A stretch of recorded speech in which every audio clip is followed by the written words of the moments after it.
The nominees for the Best Picture of the Year are Chinatown, a Robert Evans production, Paramount, Robert Evans producer.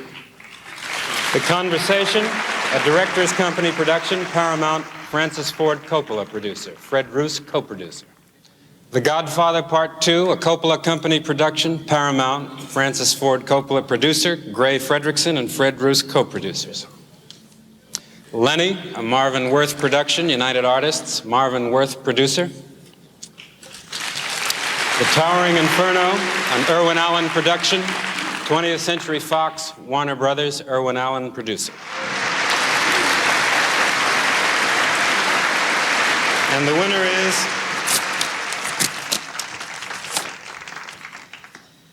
Godfather Part 2, Francis Ford Coppola, Gray Fredrickson, and Fred Roos.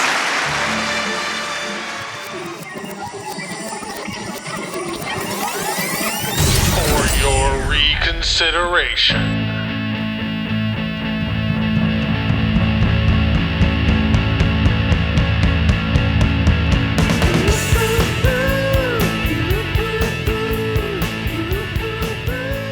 Hey, it's Matty Price. Myself and today's host, Jamie Dew, are here for you, as we will be in every episode. Welcome to For Your Reconsideration, an Oscars podcast. As always, we have an amazing panel of film buffs. This week, we are looking at the Best Picture of 1974, The Godfather Part 2, as well as the other nominees, Lenny, The Conversation, The Towering Inferno, and Chinatown. As always, we will open it up so the panel can discuss those films, but also curate their own ballots, remove choices they think don't work, add films that they feel like shouldn't have been overlooked. So thanks again for listening. Subscribe through the podcast client of your choice to get new episodes every week as they are available. Welcome to Season 1. And now it's time to join this episode's host, Jamie, panelists Norm Wilner, David Brown, David Follows, Andrew Parker, and Jose Roldan. Listen. The episode was originally recorded live and in person in 2016. Remember 2016? Before there was a pandemic? And we all... never mind. Anyway, let's get into it.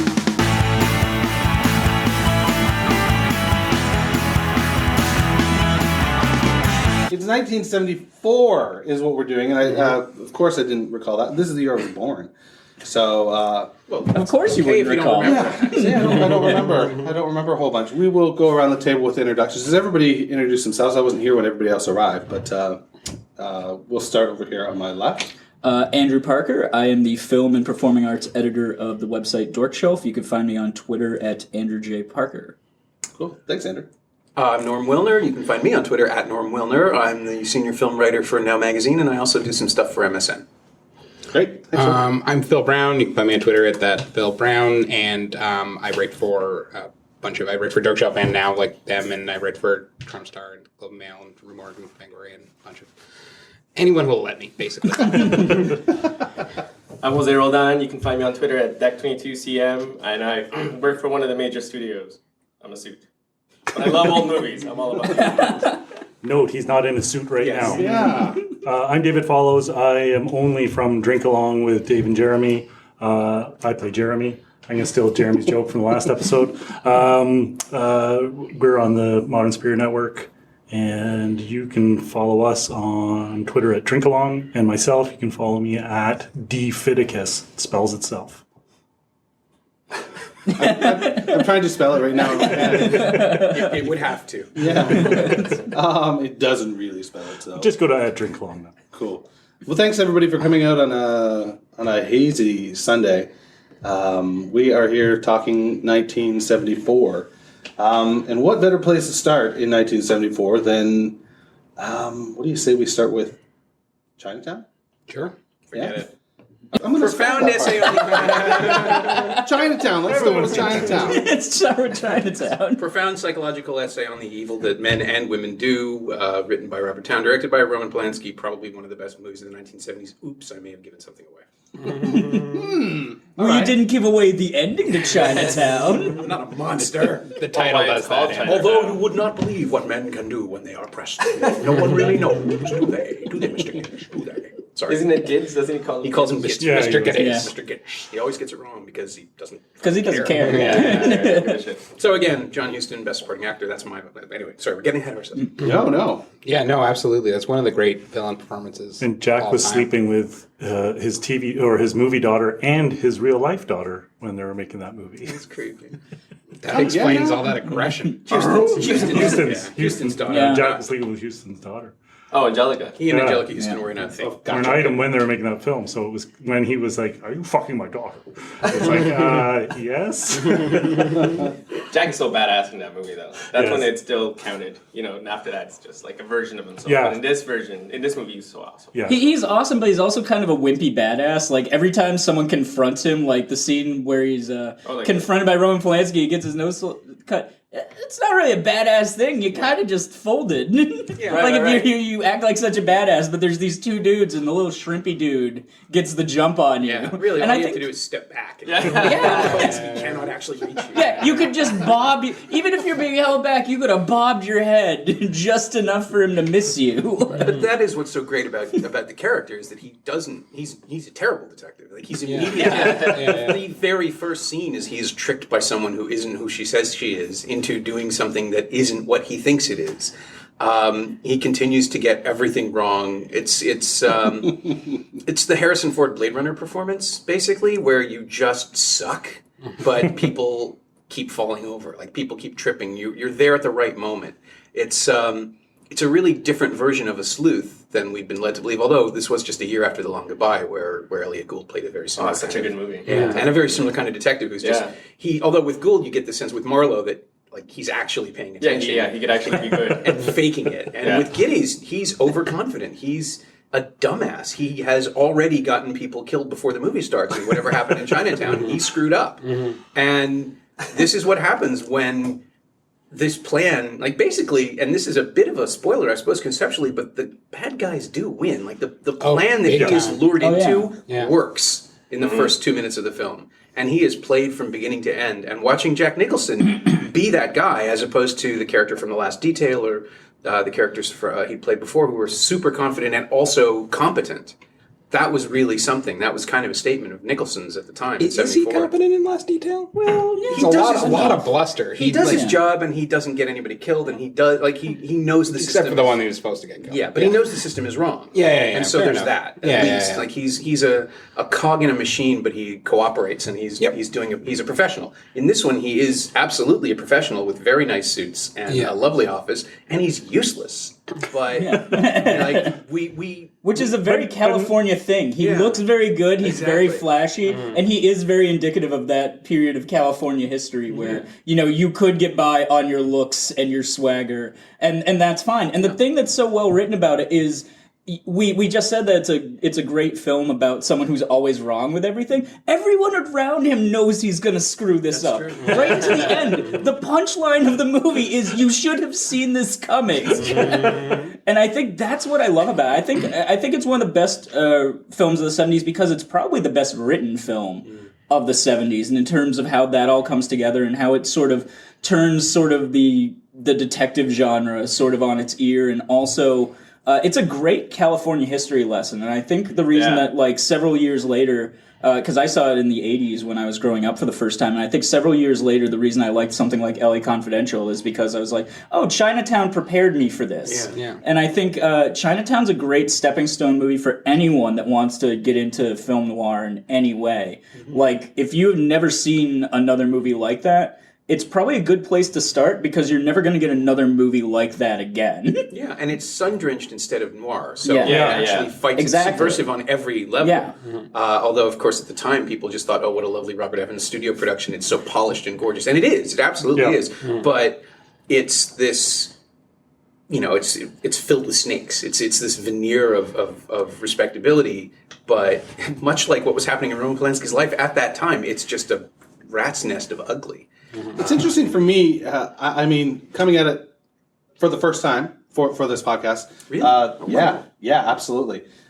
This was the film on the list that least grabbed my attention, and it wasn't not to say that the title initially. No, after watching pacing was interesting. I think this is where the show, like the Do-Over, suffers from a context sort of thing. This was the first time I watched this movie, and it was the first one I also watched for the 74 series. Okay. So, I had to sort of get into that different style filmmaking, right? Like films look different, they felt different, they were paced differently. And this is a deliberate attempt to mimic, to evoke an era that didn't exist, really. Like this sort of beautiful, splendid 1920s filmmaking that wasn't there in the 1920s. That's not how they made movies. It's like The Artist, where it's not really about movies made in the silent era, it's about movies made around Singing in the Rain. It's like the romanticized. Which is what the it's a false sense of nostalgia. Yeah. But this one's actively working to create that. So this side of the table, you guys can't see me, but the left side of the table, big fans. Huge. Oh, huge. Really Massive fans. Over here on the right, Dave? I've always enjoyed this movie every time I start to watch it, and then when I get to the end, that ending always gets me every time because I get so drawn into the film because it's so gorgeous and it is such. The pacing is just perfect. It's like it's one of the perfect films for it. It gets you from point A to point Z because it's such a weird ending. But that weird ending gets me every time, and every time I'm so disappointed by the film at the end, I'm like, oh crap! I forget that I have a mental block on that ending. But I mean, the film itself is just you can't take your eyes off it. Yeah, every frame. Sorry. One of the things I love about it visually is the way it's all so subtly subjective. Like every shot is from Jack Nicholson's perspective, but you don't necessarily notice it because it's done in a way where it, it's not point of view necessarily. Yeah. And he's in every scene. He's in every scene, and it's always coming from his perspective, which was a useful tool. And then one of the things I like is it's so like handsome and like we were talking before, like carefully mounted, and then that ending is all handheld cameras and ragged, and it's incredibly discomfort, and it sort of pulls you right out of any veneer of old-fashioned filmmaking that you've fallen into. It's kind of like switching from watching a really polished movie, and then for like the last 15 minutes or so, you just switched over to the news. Yeah, exactly. And it works, like tonally, it even works beautifully because obviously, like I'm assuming anybody listening to a podcast about Oscar movies from 1974 knows the story behind Chinatown, which is that it's not Town's ending. The original screenplay ended very differently, and Roman Polanski said, no, this has to go bad. This has to be worse. And the ending feels like Polanski, the filmmaker, has dragged you by your collar into his movie, into the movie that he really wants to make. And it's nasty, and it's ugly, and it's bloody, and it's horrible. And, that leer on that one guy's face, which I can conjure up in my head right now perfectly, just, this is what this movie is. This is what these events would end in. And there's so many elements of the film that conform with that. Like, I always am sort of struck by Faye Dunaway's performance in the beginning. I find very mannered and awkward, but it's like deliberately so. A, for homage, and B, for the game that she's trying to play. And then by the end, she's entirely naturalistic in a way that she can Polanski be. is a complete knob to her on set. Yes, definitely. Always kept her on that in a edge. cup and everything. Oh yeah, there's so many stories about the stuff that he did to her. Yeah, delightfully abusive man. Yes. Yeah.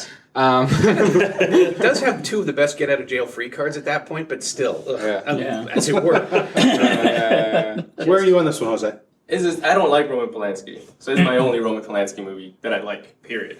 I hate that he's in it. That kind of bugs me. That's like the one thing. It's like, come on. It's like and incredibly awkward. It's like Eli Roth in Inglourious Basterds. And like, I don't like you in this movie. Yeah. Everybody else in this movie, but you. But it's funny that you say that how the ending is changed and everything because it's the standard script that they teach you in film school, right? They're like, oh, this is the perfect. Written by the guy who wrote books on creating the standard script. Yeah, like literally, this is the canon. Like this is it. Don't look at any other screenplay. You'll be fine with Chinatown, and it's good and it totally works. Well, except Tremors. Yeah. Well, Tremors is a great script. It is. It's technically one of the better scripts. Sorry. I haven't seen Tremors. Maybe during the do-over, You should watch whatever year. Yeah. What year is that? 90? 90. Yeah. Looking at me like I'm look at Jamie. But no, but Don't look at me. I just watched Chinatown today. What I love about the podcast is that there are people who don't watch movies like before a certain year and still participate in these, and they're forced to watch these movies, kind of like yourself, Jamie. And so I love That's why I'm doing this. No, but I think it's so awesome because it's like Chinatown would be the one old movie that I would show somebody to get into older movies. Yeah. It's kind of like the marijuana of old movies, It's old enough that it counts as old, but it's still not alien, the way that some silent movies just you couldn't watch now without preparing yourself for it. I love Chinatown, and Giddies or Gids or whatever is Giddies. Yeah. Is probably. I know, but I think it's so badass. I mean, and what I meant by him being badass is that's Jack Nicholson actually acting. That's at his best, I think. Whereas almost every movie after. Well, not almost every, because there's a few others like Cuckoo's Nest and stuff that he stopped caring, you know, and he's good. He's so good in this. His performance is like really, really good. Even something simple like him wearing that bandage on his nose for the entirety of the movie. Pretty much, you know, 2/3 of the I was trying to think of another actor that would do that. You see all these superhero movies now where they make the superheroes take off their masks so that the actor can get screen time. And here Jack was, you know, wearing this thing that you know contorted his face and then performing the shit out of the role. Really. Oh, like It's something that should come across as comedic. Yeah, and it wasn't. Yeah. And I feel like if somebody was directing him now, it would be absolutely comedic. But it's part of, I mean, it's on another level, it's part of Giddy's humiliation, which we get before he does. Again, you know, like we're sort of keying into this. They're like, you are not coming out of this clean. You've already been mutilated. And we still have an hour and 10 minutes. So let's see where else you're going to go. But it's not, you're right. It's not one of those heroic things where, you know, like there's a perfect asymmetrical bruise on his face and he can then fight through. Right. If you can't even follow up a simple lead at a reservoir where no one should be there, you are a shitty detective, and you need to quit your job. And which is even worse. It wouldn't have changed anything. And this is why a sequel to Chinatown, The Two Jakes, is such a terrible movie, because you wonder how the hell he survived this long. It was planned to be a trilogy originally, too. Yeah. It was a third script. I would have liked to see where that went, because it would, you know, like maybe he's the first plastic surgeon in the 50s, and he's terrible at it. But, you know, like at least it's an innovation. Well, that's it. He must have been good at what he was doing, which was catching guys cheating on their wives. Right. So he's like a. So that he's that he guy. found his niche, He's modern day and he was in his comfort Yeah. zone, and this rocked him right out of it. Invents I love TMZ. So he was The good. watch Yeah, on the wheel. Yeah. You know when he puts the watch on the. Yeah. I love that. I don't know. it's been that's just- stolen so many times. I know. so, I know. it's- Can't do it anymore, really. But No, digital watches wouldn't do We're feeling pretty good about this film. yeah. Oh, yeah. That's a great one. It's great. I don't get tired of it. I mean, this is a fantastic year. Yeah. Yeah. First of all, we really need to say Yeah. that. There's like we could go half an hour on each film. And I even then made a there's list of another- like 15 films that could have been Absolutely. nominated for Yeah, this year. yeah. And Well, let's switch gears really briefly. Sorry, Phil. We'll come back to your point, but I want Oh, to it wasn't a gears. good point. Just like, yeah. I want to jump into Towering Inferno. Yeah, just jump right into the Inferno. Get in there, man. That's good. You can fall right through, and then we're done. I have the funniest Towering Inferno story. Growing up, it was on AMC, and I was home on a weekend night, and my dad just kind of saw that was on, and he got really excited. I was like, why are you so excited to watch the Towering Inferno? He's like, son, you're going to watch this movie with me. You're going to see one of the stupidest films you've ever seen in your life. And I was like, Dad, why would you want to do it? He's like, trust me, this is a good kind of stupid. And man, that movie did not let me down in the good kind of stupid department. Do I think it should have been nominated for Best Picture? Hell no. Yeah. Never in a trillion years. But I can see the appeal of it. Yeah. Well, it's kind of an embarrassing, like, last grasp of the old studio system. Is everyone who's voting for it clearly voting? Well, and like, it took two studios to mash it together. For sure, yeah. They're like, this is what we can do. More stars in the sky. Yeah. Deeper love than you've ever felt. Bigger thrills in a lifetime. Okay, do something and then kill them. Exactly, yeah. And it's sort of interesting the way it pairs up everything else, which feels like, even now, so contemporary and interesting and challenging, that this is just, like, so... Square. How many? Yeah. How Oh many god, have you seen the prior sex to scenes are this behind project? closed doors. This is the first time I watched it. I saw it in a theater. God help me. I've seen it a few times. It's Whoa. long. I own it time. on DVD. I have my little disaster film collection. Yeah. so- Oh, I've got the Blu-ray. I'm not proud. There were a few that year, right? There was, Oh, there yeah, was yeah, one Airport. every month for Air- the final 3 months of the Yeah. year. Yeah. It was Earthquake, Airport 1975, and then this. Yeah. There was also This was the one big about a holiday disaster. Yeah, release. it's a holiday Yeah. film. Yeah. Titania or something like that. There was one about like a hijacking of a boat or something. Oh, Juggernaut's that. Juggernaut. Juggernaut, yeah. And that one's actually good. Juggernaut's a good movie. Juggernaut Yeah. is good. Anthony Hopkins action role. Yeah, Yeah. and I guess if you want to include the Taking of Pelham I 1, 2, would, 3, yeah, you could sure. you could also Right, throw That's that kind in. of Yeah. because they're all kind of. But like Pelham 1, 2, 3 is the good disaster film from Yeah, this for year. If sure. that's what you're going by that yeah, definition. Sure. Any movie that puts Walter Matthau and Jerry Stiller in Yeah. a buddy team is right on my side. And like Juggernaut isn't a disaster movie per se; it's more of a heist Hostage movie. pictures. Yeah, Yeah, but it's really good. Like I would put that up there if we were counting that. But I mean, It's one of those movies. Towering Inferno is at best like the 4th or 5th best disaster film to come out that year. But it They're was only the one biggest. nominated. it was the Well, biggest, it's the one that got Paul Newman and Steve McQueen, and so it had and to only be one taken of them is any good. Yeah, and it had to be taken seriously as a result, which is this really fascinating anomaly. It's like, what if you made I'm trying to think of a terrible, like a relevant example, like a Roland Emmerich movie that Yeah. got Bogart at that point in his career, like something that bad with someone that respected. Yeah, like if Daniel Day-Lewis was in The Day After Tomorrow. Yes, exactly. Which I would. That would be I'd be there in a awesome. second. Watch that. I'd be there in a second. Yeah. These people are running from frost. They're running from frost. That's more Liam Neeson. I abandoned my child. I abandoned my boy in the New York Public Library, and there were wolves. I would watch that. And we also, there we go, we get the connection to John Huston in Chinatown. Yes. Because that character, no It is an question. impression. Daniel Plain It is, is, yeah. is the bastard love child of Mr. Burns from The Simpsons, and John Huston in So Chinatown. the bad guy in this movie It's is fire. rags. Yes. Oily Fire. rags. And the bastards that would dare build a skyscraper. And Yes. adulterers who are Yeah. then immediately punished. And the sprinkler Thank system God. that was not working on the Yeah. 81st floor. And the cement that was blocking the only exit. It's like, you know, There's so many villains. Well, and O.J. Simpson. It's a long movie. This No, was he a was a long hero. movie He's as a well. hero. He's a hero. Yeah, but eventually, That's it true. was all He's a misdirection. He's a Right, lurking right. villain. He set the fire to make himself look like a Yeah, hero. he saved the cat. No one will suspect me now. Oh, and Richard Chamberlain with the Billy Zane. Oh, Richard Chamberlain was phenomenal. He's like the from Titanic. When he pulls everyone off that that really Oh, God. feeble looking attempt at an escape. Yeah. Whatever There's you some wanna like call it. amazing practical effects where people are actually on fire, Yeah. which is clearly the reason to do the movie, and some of the worst effects I've ever seen. In my It entire life. ages super bad. There was one bit I had to play a couple times where it was like a model of the building and someone jumped off, and it was clearly like maybe a 2-inch paper. Was it when she, Yeah. when she hits the wall? Oh Yeah. man, so Yeah. pathetic. In But her they underwear? lingered on Yeah, it. yeah, They were yeah. like, "That's the money. We need that one It's kid." the Wagner scene, which is yeah. the one scene where, oh, it's going to be okay. No. It's one of those things where He walks into a table immediately and catches I ran a fire. 10-second 60-yard dash or whatever he says, right? Yeah. I can do this. I can do this. But he didn't even get was, close. He hit a table and caught on fire immediately. That's Like, like- at least get him halfway through the room. That was Sterling Silliphant's script, right? Yeah. So that's his And I mean, idea that of clever. scene He is wrote almost Batman a- a lot. That scene's almost a direct callback to trying to be the Poseidon Adventure, which was Irwin Yeah. Allen's Yeah, other yeah. big, Yeah. big disaster movie. At the time this was made, that was the 4th highest grossing film of all time. So, Towering Inferno. And did Denver pretty was well, the second right? highest of that year. yeah, Yeah,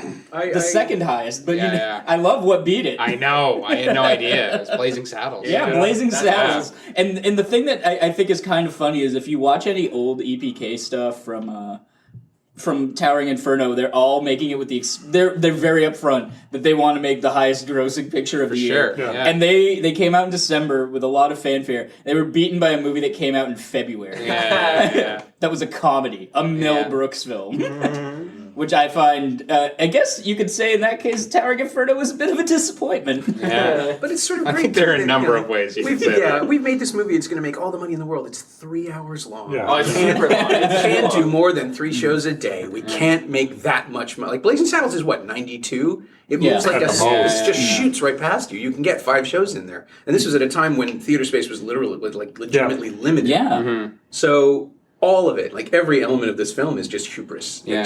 It piles upon itself. What was the end of something? It was trying to recreate a form of Yeah. filmmaking Well, that was yeah. already dead. Because, I mean, Yeah. you know, there were the roadshow movies where length was like part of the style. Yeah, and yeah, people, yeah. it would be an afternoon, Charging and that's why you'd go. What about Charging the Newman, hands to the ticket Newman and prices. McQueen For sure. big rivalry there? Newman as far as won. like getting extra scenes written. Did I Oh, get really? that right? McQueen wanted the McQueen same- demanded that he have the same number of lines as Paul Newman, Oh my and the God. screenwriter got called in on his vacation to write precisely 22 new sentences so they could have the same number of lines. And when I heard that, I was like, you should have cut 22 sentences from McQueen's performance. Because the thing about McQueen is McQueen doesn't care. McQueen really does not care. But the thing about Newman is, man, does he care. Yeah. Yeah. But I mean, he cares in so much as he wants to. I think he really wants to look like the best thing in a bad movie. Yeah. That is what his performance really smacks of. It's like, man, this movie's gonna suck. I'm gonna act the hell out of this. Yeah. And No one is going to blame me. Yeah, no one can blame me for anything this movie does wrong. Yeah. McQueen And that's the kind of performance that keeps coming back in movies like this, like Kurt Russell in Poseidon, like in the remake of it, or like playing Rudy Giuliani, which is a terribly written role, but he sells it because he just doesn't care. Like, it's those kind of roles where it's just like, I'm just gonna do my best to act through this, and no one will ever blame me for this sucking. Yeah. Or Ernest Borgnine in everything. Yes. Show up, do the job. And McQueen, like, you could just tell somebody made him do it. It was his agent, it was a divorce, like something was pushing him to make this kind of money for this kind of role, and he doesn't, like, he checked out. I think the script thing is like trying to get more lines written. It's just like, okay, fuck you. Go do something else. Make another racing movie, and we'll get I don't know, James Garner, like somebody who could also have handled. You that could have part. bumped up anyone from the supporting cast. Borgnine. Really. Why not? He's around. He was Wagner. Great. Wasn't McQueen supposed to be the Newman role? So I don't know if that's actually true. I've heard that. That he's like, I'll take the fireman role. Yeah. Or whatever. But there's a soft spot for me having like the all-star cast of like everybody that's just a famous person. But I hated, and I love Astaire, like Fred Astaire in life.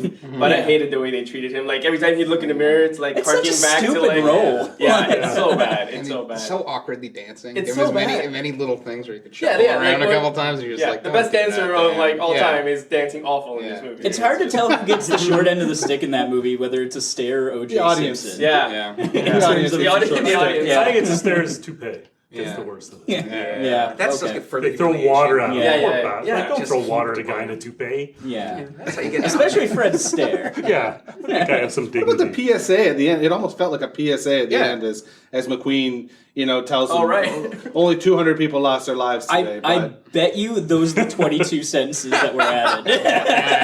It's like, you want me to beef up your role? Let's make a statement You're going to here. say the dumbest thing in the movie. I just feel like they could have edited what that, type of framed boots it, and to it could have wear. been shown at the Marshall. beginning of movies, or it could have been shown at the beginning of any dedication to a tall building after that. What was going on? Were they built? Is that when they were starting to really build? Well, the World crazy Trade Center had skyscrapers? just been built. Okay. And so it was originally set there, or one of the books is set there. The tower, The Glass Tower. It's based on 2 books. Yeah, which is crazy. There's the Tower and the Glass Inferno. Two studios were involved in 2 this. books. And they also there was a director specifically for all the action stuff as well. It was Irwin Allen. Irwin Allen specifically did all the action directing. Which means the other director got the worst job. 2 stars. The best was watching all the behind the scenes stuff for this, and the guy who directs the dramatic scenes can't even really say anything. He's just there with a pipe, like, let's do it again. That's all he ever does.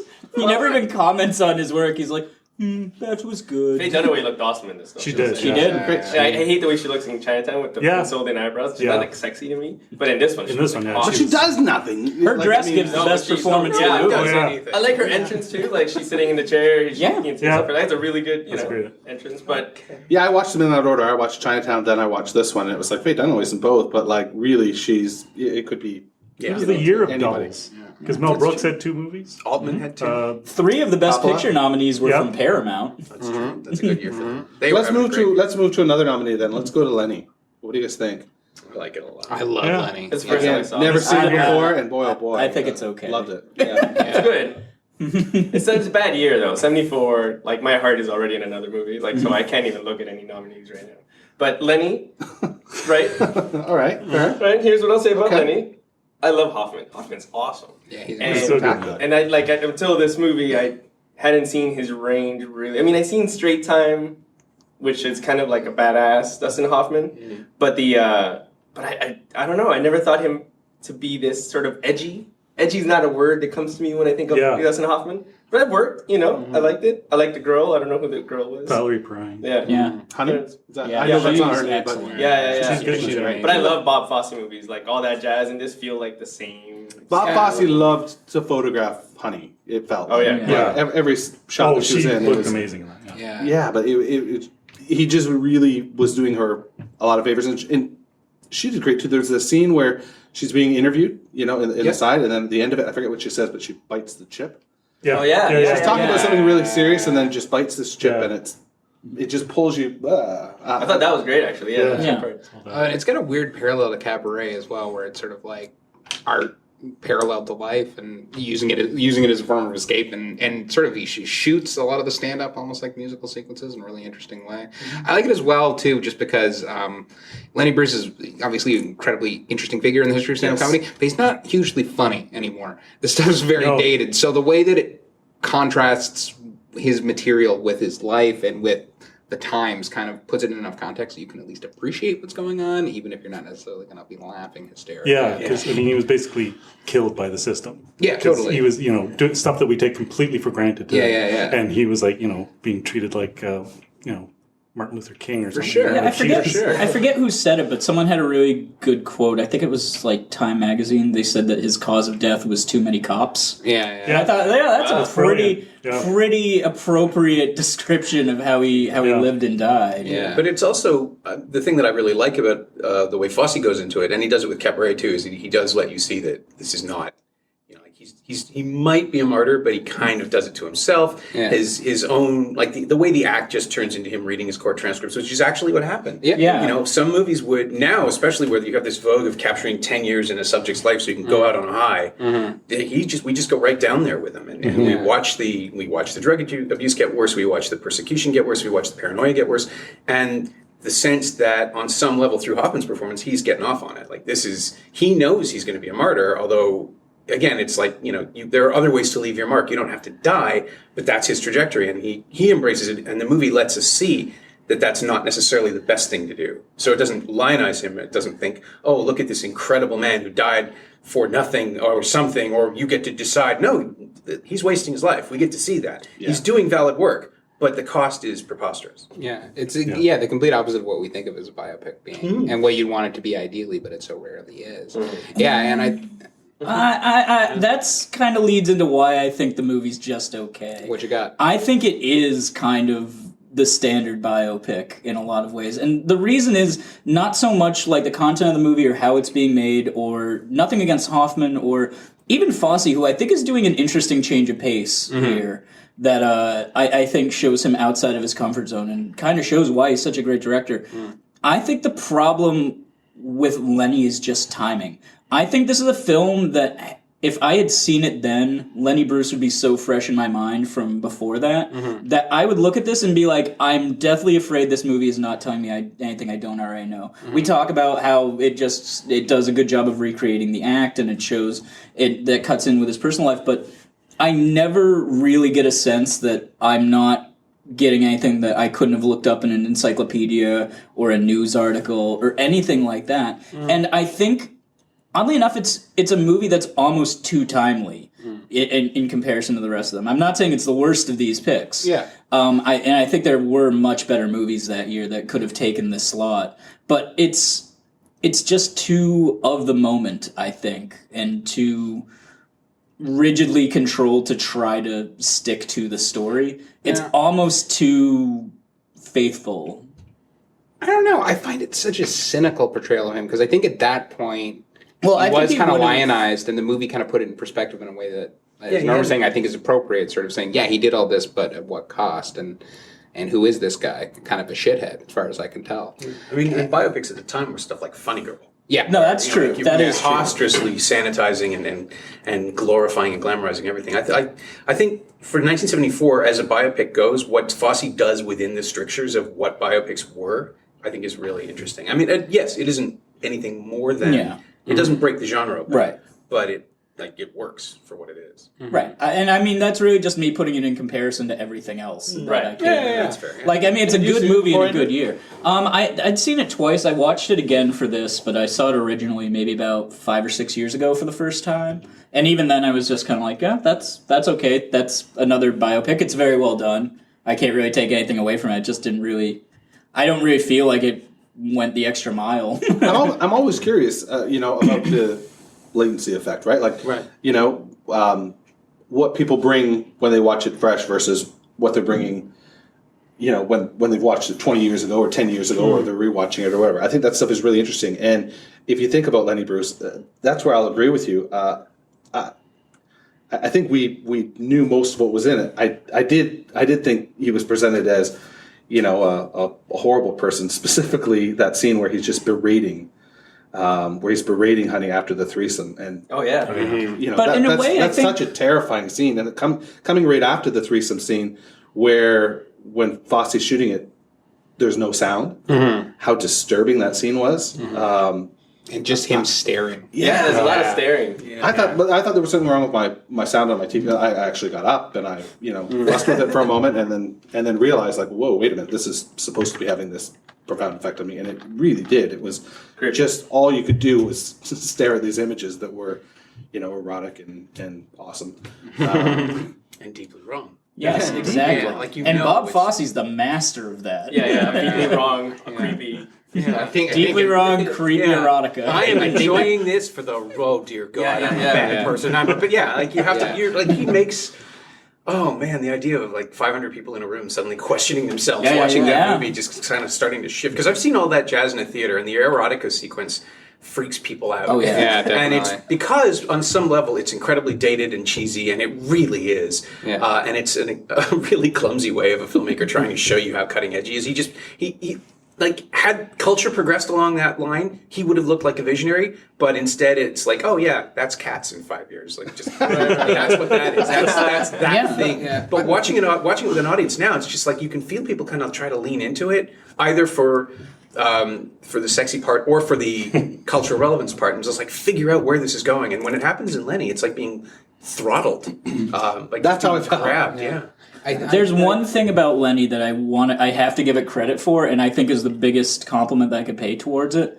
I think this is how Lenny Bruce would have wanted his life to have shown up on film. Yeah. I mean, honestly, even though he looks like a complete shit, we've proven throughout his career that he's not afraid of looking like a shit on stage, or exactly like he wanted to become a martyr. And this is the kind of film that'd be like, yep, this is you. And I think if Lenny Bruce had seen it, he'd be like, yep, that's me. I think he would have wanted the film to be called Cocksucker, though. Yeah, probably. And the poster is his finger sticking out of his zipper, which I love, and his mom. Yeah, well, and Fosse and him were friends, and I think that was deliberately what he was trying to make, was and I think in a weird way, it's probably more fondly remembered than Lenny Bruce is. I think so. You're totally right. Yeah. Because it doesn't give you all the material that didn't last. No. Even in '74, some of his stuff was dating. Yeah. And Fosse left out the stuff that was most, clunky. Hoffman is a more memorable Lenny Bruce than Lenny Bruce is. It's an interesting image, Well, it's funny. I went to performance school. I went to the Humber School of Comedy, and you go through a period where everybody's talking about their favorite comedians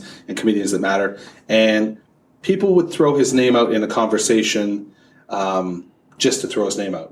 Yeah. But nobody had ever listened to a record. Yeah. And if they had listened to a record and you could get them one-on-one over drinks, they would say, Carlin just... But the movie was great. Yeah, Carlin, that's the problem. Yeah. It's Carlin and Pryor together. They come out they're inspired by him, they come out immediately after, and they bring a different scope to everything he did. And they were just starting to really... In 74, for sure. 74. Yeah, absolutely. Yeah. In fact, I don't know. I've never read anything, but I wouldn't be surprised if maybe this movie helped in some way. Sort of probably got awareness to the Bruce legacy, but they were already feeling all that album's going to. That's true. Yeah. Well, they couldn't have existed without Lenny Bruce. Yeah, Lenny Bruce sort of kicked the door open. Because you can see their work before him. Yeah. And it's embarrassing. Yeah. I mean, in a lot of ways, Lenny Bruce was more performance art than he was stand-up. For sure. Especially when he for starts sure. reading off Velvet Underground. transcripts. Not many people bought a Velvet Underground record, but everybody who did. Yeah. And it's almost like Lenny Bruce with comedy. People respect the performance of Lenny Bruce more than they do his actual sets. Yeah. They appreciate the craft more than they appreciate what he was actually saying. And he represents something that he always will, and that's sort of more his legacy than anything else. I want to jump off of craft, and the next two films that we have to talk about are both Francis Ford Coppola films. Yeah. So talking about craft, we'll start with The Conversation. Again, never saw it prior to this. Wow. That's so curious. I didn't. So I want to provide context here. No. The main reason I'm doing this show is I do a lot of training, and when we do training, we always throw out a random fact. And one of the things that somebody brought up at a training that I was doing was they had seen every movie that had ever been nominated for Best Picture, and I was like, holy shit, I have so not seen every picture that has been nominated for Best Picture, and I wanted to get in on that. And I thought, what better way to do that than invite people over with microphones and talk about them. So I can get the context. So rather than reading a textbook, I get to listen to people talk about these great films. This was a great film. Yeah. Yeah. Holy shit. And I'm like you. film. I well, I don't know if you've been meaning to watch, but this has been on my list for ages. And thanks for doing the show because it pushed me to finally watch it. Same with Lenny. It had been on my list for ages and I'd never seen it.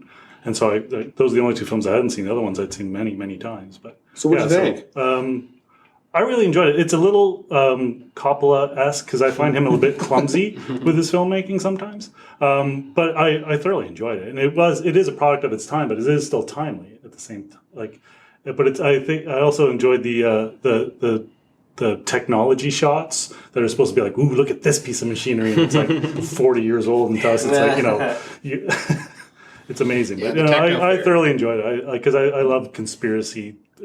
Paranoia thriller type things. So Hackman is and he's great in it. He's amazing. spectacular. And his character is very interesting. Aside from Tower of Inferno, all the movies kind of his characters are emblematic of that kind of 70s hero who's like not a hero in a stretch. Yeah. They're like all four of these movies are about very unheroic, kind of terrible people. Yeah. Fucked up in the past. Yeah, for sure. It's screwed up, and we're just going to watch them screw up again, badder than ever before. And there's something, kind of fascinating about that in a way that not only could that come out, then they could be successful and they could be up in this situation.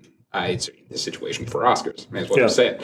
And I think Gene Hackman's character in the conversation is one of the more fascinating examples of that because he's just such a closed book. Like, in a movie, your protagonist should be someone you're connecting to and wanting to follow. And at every stage of the game, it's like going out of its way to make you never quite understand who this guy is, to doubt him, not like him. And I find that incredibly fascinating. It works really well. Yeah, that's why I love the film so much. And I think it's probably...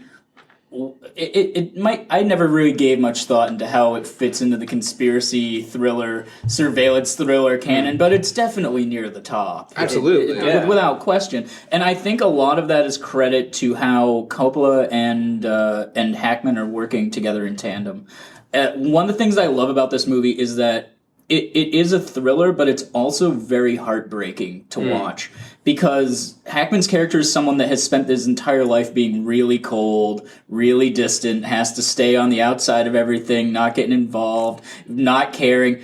And this is about the movie. It's a pretty classical story about the guy who does that, but eventually has to learn to grow a conscience. And I find this to be one of the more fascinating examples of one of those films where a shithead eventually starts to have to learn how to give a shit. I think a lot of that is credit to Hackman. I'm not taking anything away from the story or from Coppola. I mean, I guess you could say it's a B-grade Coppola film in a lot of ways, but I mean... Well, in the 70s. Yeah, exactly. Yeah. I mean, it's sort of like the anomaly of his filmmaking career. And of the four masterpieces, this is the least masterpiece. Right. It's still a masterpiece. Exactly. But I mean, it's a masterpiece of a genre film, which I find to be fascinating, and I love that it's here. And I think there was a good. It won the Palm that year. So good. I'm glad it exists. Yeah. Did the screenplay win too? Or was it just editing? Not an Oscar. Editing. Walter Merchant House. Deservingly so. I love that this movie exists because it's the same year as this mega blockbuster. Right after another mega blockbuster, he's like, "I'll do this other, movie for you if I get to do what I want," which is like the dream, right? And it's like his Traffic too, the Aaron Brockovich, right? And I can't distinguish it from the filmmaking, right? So but we talk about the story, and that's what I first saw.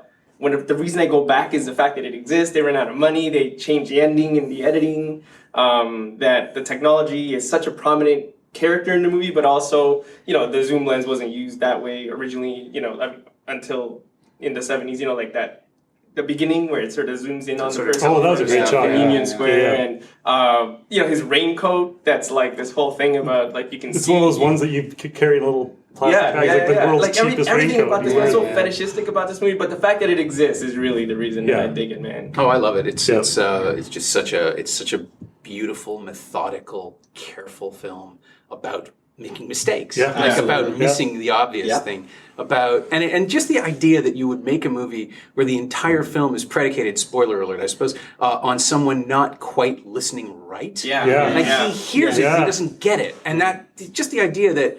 Of course, this is why he had to make Godfather 2. Paramount's like, no, you want money for this? No. Right. How do you pitch it? You have to see it. You have to make that movie to get people to understand what you're trying to say. And then what the larger statement is about. And also, this is, of course, the heart of Watergate is happening all around them. Like the other big conspiracy movie that year was The Parallax View. Right. So you've got that, this, Chinatown, all films about noble-ish investigators just completely getting something wrong or being misled by powerful interests. I mean, that's America at that moment.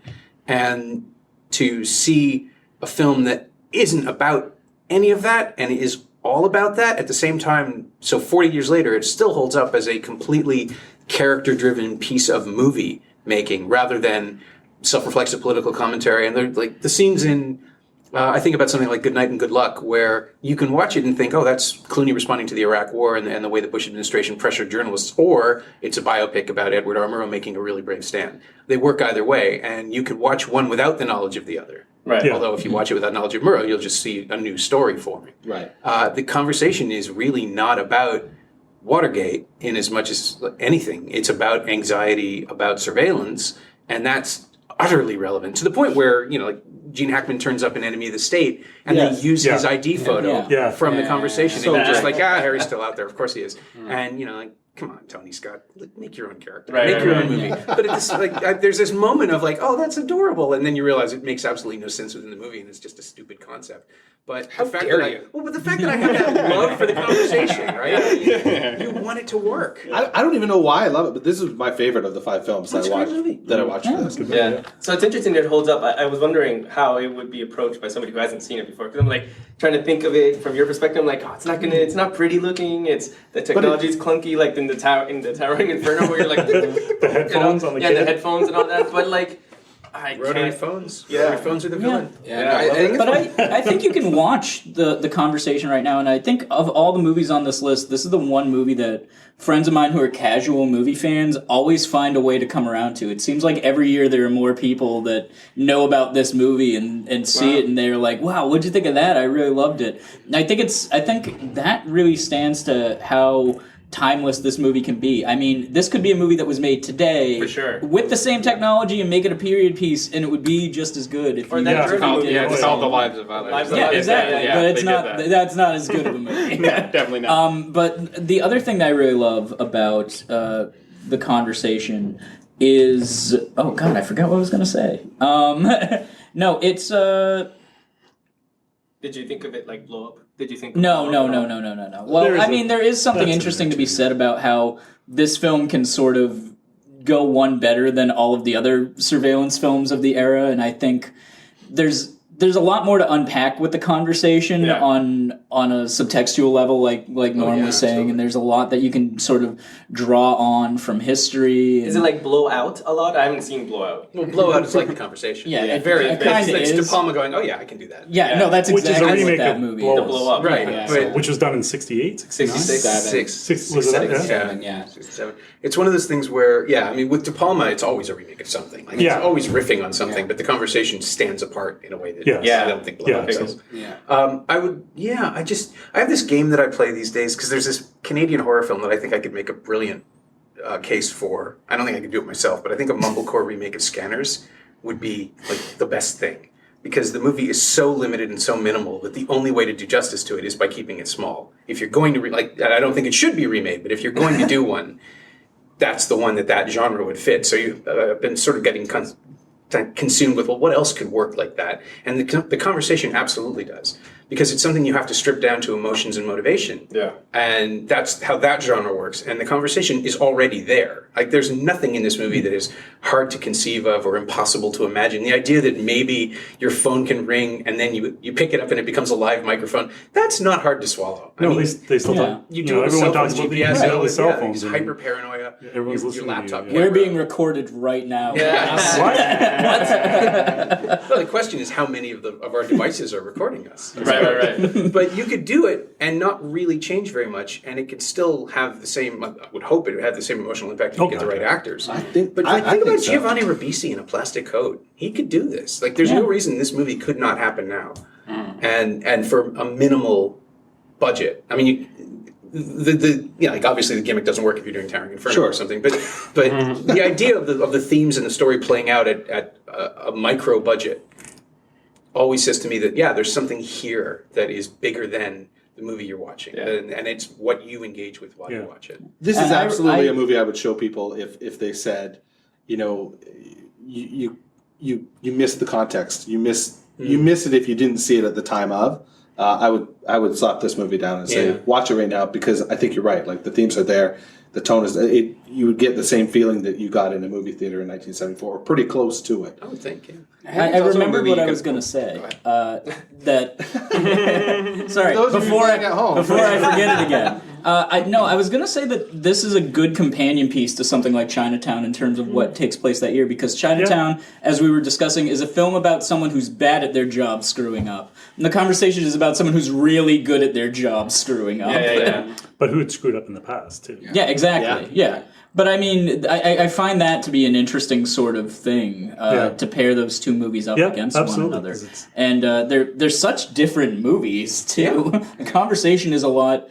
It's weird. Tonally, Chinatown might be a little bit darker and more disturbing than the conversation is. Yeah, because it's personal. Yeah, like but the conversation is the grittier movie. Yeah, I think the plot points hit almost at the exact same time. Even right up to the lovemaking scene. No, it's kind of true. It'd be interesting to pair the two up if you watch them immediately one after the other. Yeah, but they're both reactions to the same thing. So that's what interests me. Like, this is what people were obsessing about enough to get a movie made. Different coasts. The stuff from the moment he checks into the hotel, though, is so nightmarish, gripping to me. Yeah, I couldn't. Oh, the toilet? Is that the toilet? The whole. Sequence. I thought it was a dream sequence. When the toilet starts back in, right wrapped up in that. It's so good. Yeah. That's David Lynch right there. He's inventing Lynch. For sure. Yeah. Well, it's one of the great sound design movies of all time, which is clearly a massive influence on Lynch. And I think that is like inseparable from it. I think if it doesn't have Murch's soundtrack on it, it's not the same movie. Because so much of it is in contrast to what you see, so much of it is changing things afterwards. Yeah, and I think it's a great movie that you could watch 5 times and get 5 completely different things out of it. Sure. I think so. And balls on him to release a movie with that kind of sound design in 1974 when there was no sound design. Right. Like when you've got a mono speaker and it probably shorts out 20 minutes into it. When did it come out in comparison with the next film we'll talk about? Like, Conversation was first. Conversation was the earliest. Yeah, because Conversation came out in Cannes, and then he was like at that time finishing Godfather 2. Right. Gotcha. Yeah, because he basically left the entire post-production to Walter Murch. Yeah. So he could do Godfather 2. And Walter Murch is like the second author of that movie. Yeah. He's like my hero. Yeah, so let's dive into Godfather 2, and I'll preface this by saying there's been a lot said, written, discussed about Godfather Part 2. I don't know how much more we'll bring. Yeah. So I don't know what else we need to say about this, really, really, really great film. Yeah. But I do welcome you to say some things, of course, or that would be pointless. I was just gonna, I have some. I don't know if this has been discussed, but I think watching it again, and I'll preface this by saying that I think the first time I saw the Godfather films was as the TV version, the Godfather Saga, where they edited it together chronologically, which was amazing to watch. And that's so when I watch them now, I still have to isn't that in the other one? And then I'm getting myself all muddled up. But so watching this one, I realized, why not cut it into 2 different films, do the Vito Corleone portion, and then make that Godfather 2, and then Godfather Part 3 be the 1959 stuff, and fuck Godfather 3. Is that, I was just going to say. Just change the ending so that his kid dies instead of the Godfather 3. So then you get the full circle thing, right? Like, it's all, your family's always going to get fucked. Yeah, but you need the contrast. You need them to play off each other. You need to watch Vito compromise himself as Michael compromises himself, because otherwise you would spend 90 minutes with Vito, and then it's just like, oh, well, did you never talk to your dad? Like, did you not realize? And then, because the great revelation here is, no, he never did. Yeah. Like, he didn't have that foreknowledge. He doesn't know about the family. Well, and they're both the same age, right? The same age, doing the same things, but one's obviously better than the other one. And it's a different trajectory. One's going up, in their shining star of gangsterism, and the other one's going down. And I'm going to wait till you... Are you done? No, I'm done, yeah. Right. I'm going to start by saying this is the best. This is my favorite movie of all time. So this is difficult for me to, tone down. Mm-hmm. I hated it when I first watched it. Really? Yeah. Really? I was like, this is fucking confusing. I was in grade 10. Okay. I was like, this is confusing. And I watched the Godfathers backwards. I saw the 3 first, which is why I don't hate it. I'm like, this is kind of cool. This is great, this movie. And look, who's that young guy? Is that supposed to be Al Pacino? In the flashbacks in the third one? Anyway, so I saw the first one, I was like, awesome, whatever. And the second one's confusing, whatever. And I kept coming back to it, and oh my god, now it's just... And now that I have a son, this whole family thing of, what's he going to be like when he's my age? And, living in this... And the cast is just killer. Fredo is the best actor that died too soon. You know? Yeah, absolutely. I found the plot confusing because what did Hyman Roth do? Like, who shot the window? But when you watch it over and over, and it's just, it's beautiful. The music works, the acting works, the plot works. Did you watch it again for this? Yeah, it's so good. I love this. You didn't need an excuse, but you took it anyway and watched it again. I'll watch this. I mean, I didn't watch the whole thing. Sure. You know what's killer is the last scene. Brando didn't want to come back, and so Coppola's stuck with this reunion scene, and so he keeps Michael in the kitchen or in the dining room while everybody else goes and sings happy birthday to get that's the best ending there could be because it's so related to thematically it's amazing. You'll never live up to your father. You've already exactly you can't get him back. It's incredible, and I think that's why you need to experience them juxtaposed together. But oh man, I'm pissed at myself. There was a press screening of the restored 4K version Thursday morning, and I couldn't go because it was 3.5 hours long, and there was a day, and I had stuff against it. Oh, I'm mad at myself. It is the same restoration that's on the Blu-ray, so at the same time. I completely agree that I love them separate, and I think Godfather 2, one of the reasons why it's the greatest sequel ever is I think it makes the original one better by virtue of the fact it exists, because I think the original one is obviously a masterpiece, but it is kind of pulpy and a perfectly executed bit of entertainment. What elevates it is how Coppola shoots it and the thematic elements. But what I like about the second one is it's the subtext of the first one becomes the text of the second one. And the way that they play out, the way that it's sort of the prequel sequel aspect, the way they play off each other, it sort of deepens what you know from the first one, takes your memories of all those indelible scenes that are burned in your mind forever, plays with them, toys with them. I think one of the most powerful sequences of all movies is after De Niro does the assassination, and then he goes and he picks up the boy, and they play the theme song, and it's just so heartbreaking and devastating. And the stuff with the oranges, the business, just the bits of business that are seeded throughout the film. But that moment where they play the score on that only works because you've seen the first one, you know the context, you know we're going to go back to Michael in present day and see what a tragic state that is. And I think if you put it chronologically, that's still a powerful moment, just because that whole assassination sequence is so extraordinary. But I think you need 4.5 hours, whatever it takes to get to that moment for it to hit. And I think I think The Godfather would always be a classic movie. I think the reason why people always talk about it or the second as being one of the best ever made is because of the second one and how it sort of deepens and expands. Exactly. I think the first film is an excellent film. First film is great. The second film is not only a better, excellent film, but it's also an epic. This is such a sprawling movie.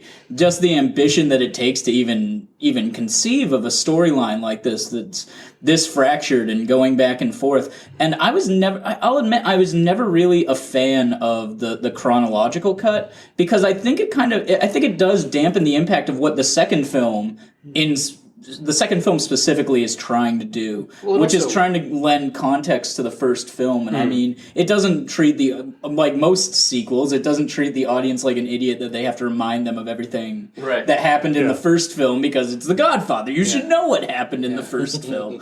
And it's written for the contrast, like you were saying, how you're not sure what happened in Cuba. I think if you put it chronologically, that's a major problem, because you're that last hour made no sense. But in this, it doesn't. It's not. I get it now. Yeah. Oh no! I was just sorry. But it almost wouldn't matter because it's all about the themes, right? It's exactly. About seeing him. Well, the first one he's building up his family, and the second one, Kay had an abortion. Michael's family's falling apart, right? And it's just beautiful. Oh, it's all about the grudges. It's about the history. It's about the shit you carry with you, which is why it's universal. Which is why everybody who's ever had a family understands what's going on, even if they don't know the first thing about heroin trafficking destroying the mob in Brooklyn. But it's oh man, so good. I have this joke that I cannot land. I've been trying for years now to say that the Fast and Furious movies are trying to do what the Godfather movies do by playing with chronology and giving you characters that you can template and make it. It's not funny. It's sad. Right. That's the problem. It's just the joke is that the Fast and Furious movies are the ones doing it. Yeah. Well, sadly, that's the legacy of Godfather 2 now. Yeah. Is the Fast and the Furious movies. That's the thing that makes no sense at all. Wait, are we talking because the sequels or the later sequels are better than the original? Yeah, the idea of structuring and layering, and the idea that there's a guy who died in the third one who finally dies at the end of who comes back, and now this next movie's going to take place after the third movie. 3 more movies to get to the end of Tokyo Drift, and it's just that's not what Michael Corleone died. That's not why this happened. That's a good punchline. That's right. Michael Corleone died for the sins. Yeah. Thanks, guys. Workshop. But no, I think it is. There are so few movies that, like, first of all, I'm going to make the sequel how I want to make it. I'm going to make an hour in Italian with subtitles. I'm going to cast a guy nobody knows to replace Marlon Brando's most iconic performance ever. And he's going to be better than Brando because he's not going to be as hammy. I'm going to just pretend James Caan wasn't a big deal of the first, like he's dead. Screw it. We're going to keep moving. We're going to find somebody else more charismatic. Oh, there's no one more charismatic. Oh, there's his dad. The way it knits itself together to find the story on the page, like even before they shot it, just the solutions to all these questions are how do you follow up The Godfather? And every answer he came up with was right. Yeah. There are no wrong moves. The villains that got killed in the first one, here's some new ones. You'll like them too. Like, just everything works. It's incredible. Has there been a director that had like a 3-year period? Like we just talked about Conversation, and you guys are talking about Godfather. Cronenberg, Soderbergh. I mean, the Bergs. That's a 3-year period though. That is like, holy fuck. Well, you can extend it to a Apocalypse. decade. Right. Yeah, absolutely. his whole decade. Yeah. I mean, One from the Heart is the movie he wanted to make. Yeah. I don't know that it's a masterpiece. I'm pretty sure it's not. But but it is what he wanted to do. It's an incredible experiment. It just doesn't. He just doesn't land it. I think it's just a person in the perfect time and place that he wanted to do. Like, I think it's similar to, like, say, I think George A. Romero has the similar trajectory from the 60s and 70s. He's kind of flawless. Sure. After that, lost. Yeah. And I think it's just, time and place. It's just, these were guys who, in a weird way, kind of did the same thing, which was fusing the American genre movie with the European art Well, you film. can even say the same about Lucas in that decade. Yeah. Couldn't put a foot wrong until Directors with glasses and beards. It was the time. It was the time. Well, Spielberg's got 1941, so that throws you the curve. I was going to say Spielberg, and then I remembered 1941. I was Seeing like, that movie in the theater, that. though, I thoroughly enjoyed it. That's also like, I don't think 1941's a bad movie. No, and that's also like one of the and it's also like one of the great insane director movies. Like, Anything with you're just Belushi and Candy. You're just like, how much money is this really going to cost? No, 1941 is Spielberg's Towering Inferno. It's just like everyone heaped stuff on him. No. You need it. Do this. What else can we get you? Yeah. Well, I'd like also maybe Steve McQueen. Sure, put him in a fireman's hat. What about this? I think I would like some special effects. Okay, Mr. Allen, you made the Poseidon Adventure. Here you go. What else do you want? But I also think there's something interesting where, like, what he was going for was to try and basically do what the Zucker brothers then do. That's years later. He was trying to. He Lenny Bruced it. Yeah, exactly. Like, he knew there was something to that Mad Magazine anarchy that could work in movies. He just had no fucking clue how to do it. It's the last 20 minutes of Animal House. Yeah, exactly. Made for 2.5 hours. Exactly. Yeah. He produced Gremlins, though, right? Oh, yes, but that was Dante. That's giving it to somebody who knows how to do it. Yeah, So, exactly. Yeah. I think he smartened up by that. Yeah, definitely. But also, If you don't Dante had hire done millions to write a 1941, comedy. you'd have an amazing. But isn't it interesting that isn't interesting that, like, Spielberg, once you give him carte blanche, in this instance he totally just fucks it up, and then this is what Godfather 2 was. It's like, here's like you can do whatever you want. No, it's the and one. he does this movie that's unlike almost any other movie before. Never made, right? There's nothing quite and like he was given that opportunity again with One for the Heart, and later in his career, especially now, I don't see anyone second guessing anything that he's doing, or maybe his movies wouldn't be this terrible. Right. But I mean, he's absolutely doing what he wants to do now. Yeah, I mean, he did what he wanted with this one, but you got to remember, it's still a major studio production. Someone had to fight him on a few things, like whether they were minor or not. They probably had faith that he would be able to work through anything. Robert Evans was doing a lot of coke at that point. I don't know how much control he really had. It was also, and he was banned from the set too. And it's also ironically a movie he didn't want to make. Yeah. This was supposed to be the commercial movie, so I can make the conversation. Right. And then he just ends up being so in the zone that even when he's trying to do one for them, it's really one for him. Yeah, if you watch Godfather 3, you can see why the instincts don't always work. Like, he's like... Oh, but The Godfather always needed a helicopter machine gun sequence. That was I'm what not was missing in I'm not disagreeing. And a dead Pope. But it's not that bad. Just saying, it is totally not that bad. It is that No, bad. it is. It's not. The problem with It really is. The problem with The Godfather 3 is that it has absolutely nowhere to go after 2. Like, 2 The problem ends is with It's Michael not a be bad about movie. Hagen. It's a movie that has no reason to exist. Yeah. That's It's the just- problem. it's But within its universe, though, that silent scream at the end is amazing. I guess, but we don't. know? It's such an unnecessary movie. Like, I don't hate it. I don't. It's I just get it. so unnecessary. Well, it's also comparing it to his better looking older brother. Like it's the Godfather and Godfather. And that's the problem. Those two movies are Fredo. like That's Fredo. And it's also... What happened to Fredo? Fredo's not around for 3. Yeah, We don't there you need go. And it's also everything they're trying to communicate in part 3 is just that last shot of Marco Yes. Corleone in the Yeah. Witch of Godfather 2. It's all there in one Yeah. go. Why even? But Yeah, we didn't need 3 hours and Andy Garcia to do it again. Yeah. No, it's We one of those didn't things need where it's 3 like hours and Andy Coppola's Garcia. We looking don't at need his Andy Garcia, period. All right, I want Coppola's to looking at his Okay. bank I statement. want to reel it in and He's go around the desperate. table and hear. I have a good idea of one movie that's going to be pulled from everyone's ballot, but I want to go around the table and hear if you guys made the ballot, what would you call from the list and what would you add to the list? And I mean, you can throw in why as well. Yeah, it's if you'd like. tricky. And we'll start over here with you. Oh, Mr. geez. Follis. Well, I Yeah. definitely take. I leave everything except Towering Inferno, and then I couldn't figure out what to put on. I have like almost a list of another 5, like Taking a Pelham 1, 2, 3, Four Musketeers is. It's not brilliant, but it's a watchable. Sure. It's better than Towering Inferno. Apprenticeship of Duddy Kravitz. Get some Canadian films in there. Blazing Saddles. Why not? Gun to your head, Blazing Gun to Saddles? my head. I'm going to say Apprenticeship of Duddy Kravitz. Put All right. that on instead of Towering Inferno. I like the Blazing Saddles. I thought that was very brave, but I like this one too, the Canadian.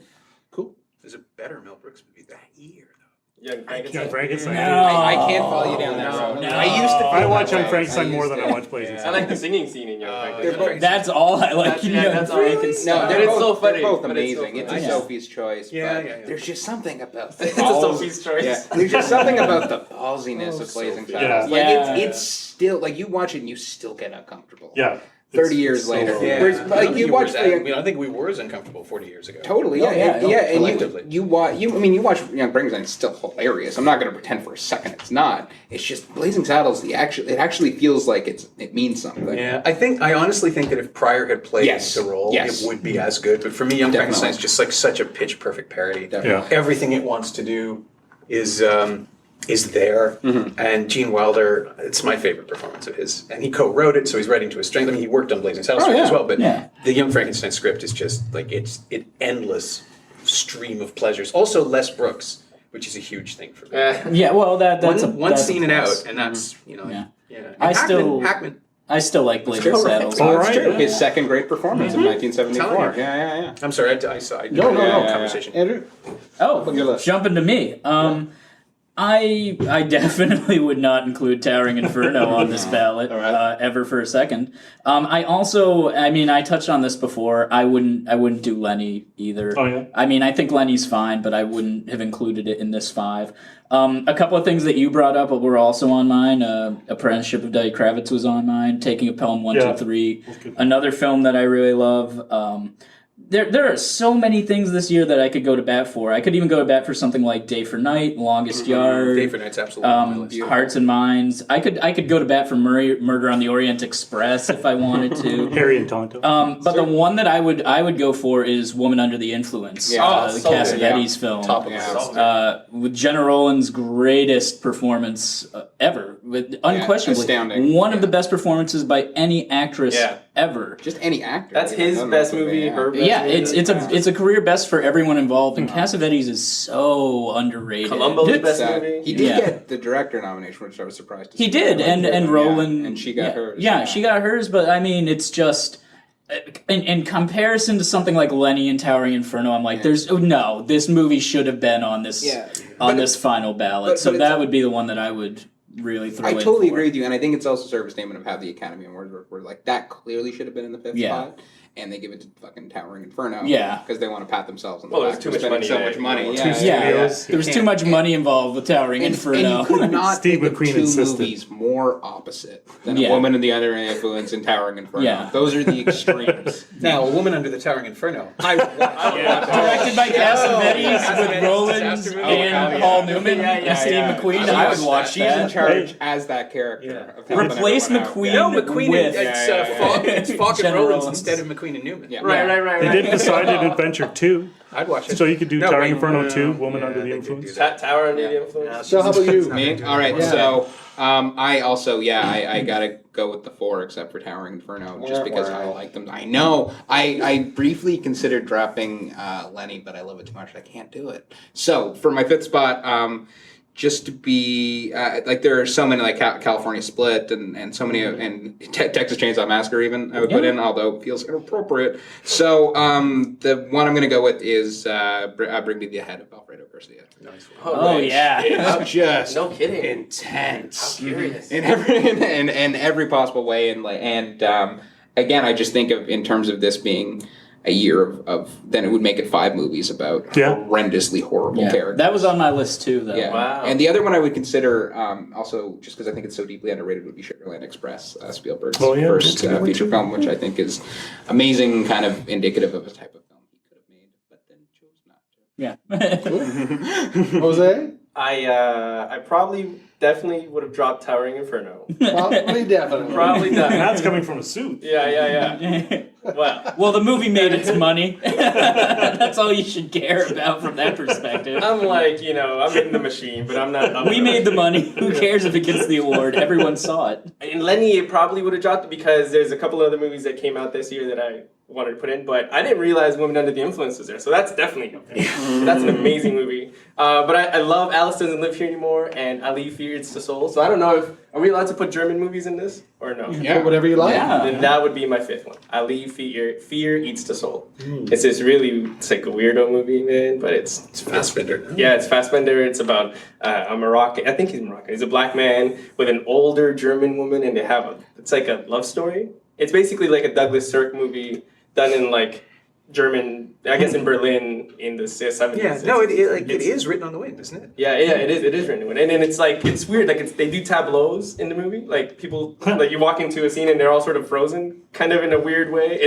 It's not for everybody. But as far as like filmmaking and what we should support in the award season, this is totally one for me. So Did they have foreign film Oscars in '74? They have foreign language. Yeah. Because when we did Day for Night would have won, didn't it? It did, I think. Okay. Yes. No, it didn't get nominated for that. It was one of those weird ones where it didn't get. I think it like France didn't put it forward as its movie, so that's why it like cleaned up everything else. I could be wrong. I do not I could be wrong, but I think it's one of those weird years where it happened. Okay, I'm going to quickly jump in and do mine then, because I would keep Godfather 2 and Chinatown in the conversation. I'm conflicted about Lenny. I like it a lot, but there are 2 other films that I would put on that ballot instead. Zardoz and Emmanuel. No. Caged Heat. Yeah, no, absolutely. Woman Under the Influence, absolutely. I think it's as radical in its filmmaking as Ali is for its time and for who made it too. Mm-hmm. But I also want to give a little love to Alice Doesn't Live Here Anymore, which everyone forgot, Yeah. right? Like it just kind of That was my slides other one, man. past. It's a That was on mine. yeah. I'm not accusing anyone of forgetting, but it's just the kind of movie that never, because it's so calm and quietly crafted and observational, and because we don't think about Martin Scorsese picture being that kind of movie. Yeah. It just, everyone forgets it's there, and that's one that I just, I don't want it to slip away. I want people to go out and find it if they listen to this, because it's so good. He's so good in it. And she's so good in it. Yeah, Keitel's amazing. Keitel's best performance. Yeah, it's just one of those where the competition was so intense. I couldn't, it was like 6 or 7 down the list when it shouldn't have been. Yeah, It's just yeah. That's how good a year. Maybe that's why they gave it to 74 Towering was. Inferno, because they couldn't choose. Yeah, Fuck Towering Inferno. There's always one stupid. But in Scorsese's filmography, it's really the best quiet movie that he's ever done. Yeah. There's like the Goodfellas and everything, but as far as a smaller movie with Jodie Foster, you really can't find it. Yeah, working against his instincts like all the time, and just letting scenes play, and maybe because of the sitcom sort of overtook the concept of Alice, Which is crazy. I think that hurts, Which is yeah. crazy to me because I didn't know that existed until way after I saw the movie. right? And for a lot of people, though, it's the other way around. I Because love the show that. was in syndication, and everybody Yes. was just inundated with it. I love that opening with shot like a 50s melodrama. Yeah, it's It's a just direct poke in the eye to Last Picture Show, I think. I think Yeah, it is. way I better hadn't than thought Last about Picture that. Show. It's like, Bogdanovich. Yeah. Take the ascot off and live. But like it's East Coast, West Coast. It's like just Yeah. that That's whole funny. thing. Yeah. It's just his I own. never thought of that before. That's 100%. Yeah, and also Ellen Burstyn coming off The Exorcist. Who do you want to work with? Oh, the taxi driver guy. Like he's not he's trying to make it, but before you make that, make this for me. And boy, it's good. I just looked up foreign film and no, it was not. France did submit a movie. It was Le Con Lucien. That's what I thought, because that happens a lot when you see okay. foreign films nominated in other categories. It's like an apology. Get this app. If you guys don't have it, it's called Meet the Awards. It's just, it's just a comprehensive I am not familiar with that. awards app, and you can See if you check can off the movies that Google you've it. seen, and it keeps a database for you. But yeah, Day for Night, which we didn't What's really it talk called? about, that's one of the greatest The movies of Awards. filmmaking ever made. So we got some good Truffaut lists got here. director for that too. We've all put together our nominees, and we have to ask the question: does 1974 require a do-over? Say no. Phil says no. Round the table. Jose says no.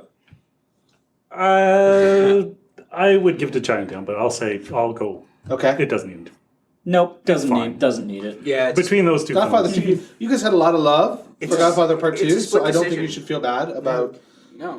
By a hair It's one over of those years the when you can't go wrong. by I a always hair forget over which one won. Chinatown, but yeah. I'm entirely fine with Godfather 2 winning, but Chinatown and The Conversation are both just as worthy. Any other year, they would have won. Yeah, I would For think sure. so. Yeah, it's just what are you going to do? It's Godfather 2. Like, Yeah. What you gonna do? It's Godfather 2. Yeah. Yeah. They had T-shirts. There was a reason. Yeah, you can't. It's just one of the greatest achievements filmmaking ever. Cool. Simple as that. You get out of the way. Like, how do you not acknowledge that? No. Well, thank you for giving me your Sunday, everybody. Thank you. Our pleasure. A lot of fun.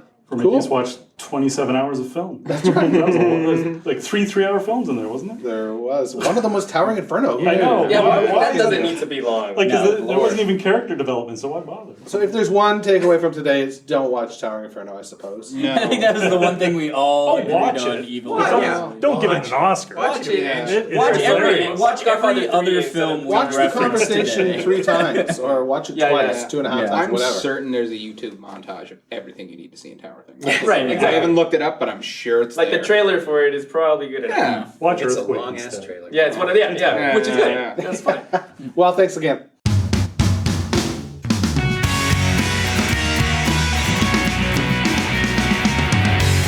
And just like that, episode 1 is done. 1974 stays just like it was. The Godfather Part 2 reigns supreme as is only good and just. Thanks again to Norm, Phil, Jose, David, and Andrew. We'll be back with movies from the year 1975 and on into the future. It's going to be one heck of a ride for your reconsideration. We'll talk soon.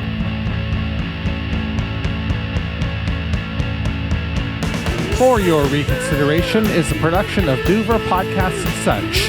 To subscribe, share, rate, and review, please visit douvre.com.